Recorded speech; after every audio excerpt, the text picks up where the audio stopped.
செய்தவன் புத்திசாலி, அதை சகித்துக் கொண்டிருந்தவன் குற்றவாளி. சதிச்செயல் செய்தவன் புத்திசாலி, அதை சகித்துக் கொண்டிருந்தவன் குற்றவாளி.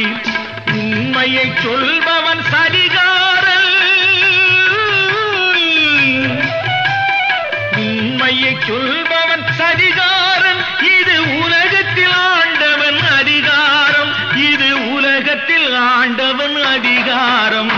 கடவுள் ஏன் கல்லானான்? மனம் கல்லாய் போன மனிதர்களாலே.